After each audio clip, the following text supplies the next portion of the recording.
Bangos steak. Yan pong lulutuin natin. Sa mga busy mom and dad, bagay na bagay sa inyo to. Madali lang to. Recipe. Siyempre, bangos, bawang, sibuyas, lemon or kalamansi, at saka toyo. Una, squeeze the lemon. Maganda sana kung may kalamansi, pero medyo may kamahalan ng kalamansi rito. At magpupunta pa ako sa London para makabili ng kalamansi. Kaya pagtiyagaan na natin ng lemon. Medyo lagyan na lang natin ng konting asukal para ma-neutralize ang kaasiman ng lemon. Ayan po. Squeeze natin para madaling makatasan. Ginamitan ko na ng kutsara. Matapos squeeze ang lemon, isunod naman natin ang toyo. Toyo, mga half a cup o 3/4 cup ng toyo ang ilalagay natin. Yan po. Tapos haluin natin. Yan, haluin natin ng kaunti para mag-mix ng lemon at toyo. A pinch of sugar. Yan, pinch of sugar. Para ma-neutralize yung asim at alat ng ating sauce. I-set aside natin ito. At panahon naman para iprito ang ating bangos. Natural po na matalsik ang bangos. Nandito na naman po tayo sa aking shed para magprito ng bangos. Ganyan po ang aking ginagawa dahil kapag doon ako sa loob ng kusina nagpiprito, ay umaamoy sa mga damit.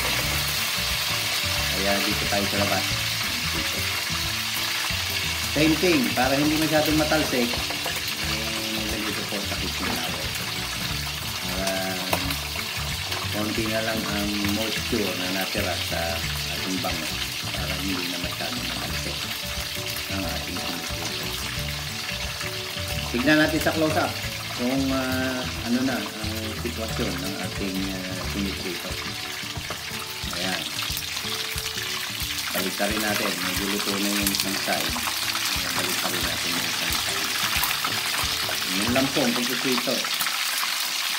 Mas matalsik ang bangos kaysa sa tilapia. Maraming moisture ang bangos. Kanyang flat. Pagkatapos natin magprito ng ating bangos, ready na po tayo sa ating susunod na step. Ang paggisa ng ating mga sangkap. Siyempre pa, laging una ang bawang. Tapos yung sibuyas, napansin nyo ang paghiwa ko is ring shape. Pero yung gitna nun maliliit, kaya sinama ko sa panggisa. Yan yung gitna ng sibuyas. Ayan. Gisa-gisa. At pagkatapos nito, ready na ang ating bangos. Yan, ilagay na natin ang bangos. Pag natuto na ang sibuyas at bawang. Ayan, ilagay na po natin ang ating bangos. At ang isusunod natin ay yung mixture natin ng toyo at ng lemon. Ang isusunod natin. Bubuhos lang natin yan sa ating bangos. Ayan. Matapos po ito, lagyan natin ng tubig. Kung 3/4 cup yung toyo, half a cup yung tubig. Tama yan para manuot yung lasa ng ating sauce sa laman ng ating bangos. I-simmer natin ng konti Pagka simmer, yan, nakikita natin na nagsisimmer na, balik rin natin para maging even yung distribution ng lasa ng ating sabaw sa ating bangos. Ayan, pinabaliktad na ni Chef. Oops, medyo buhay pa. Ganyan po. Baliktarin natin lahat. Pagka-baliktad niyan, isisimmer uli natin. Ayan. Tapos ka na dyan, Chef, ha? O, sige.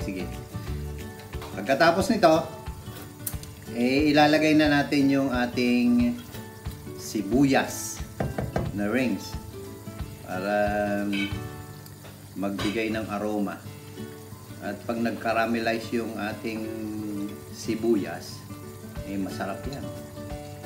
Masarap yan, sibuyas na caramelize kasama ng ating steak bangos.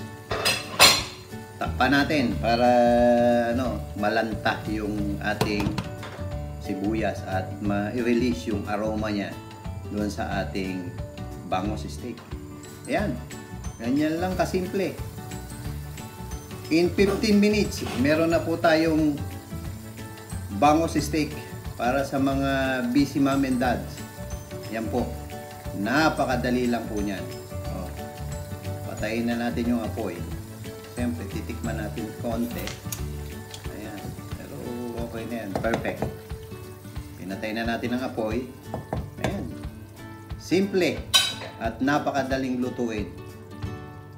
Ayan. Bagay na bagay sa mainit na kanin. O, i-like nyo muna, ha, bago kayo mag-subscribe. Maraming salamat po. Hanggang sa susunod na vlog natin. Bye-bye!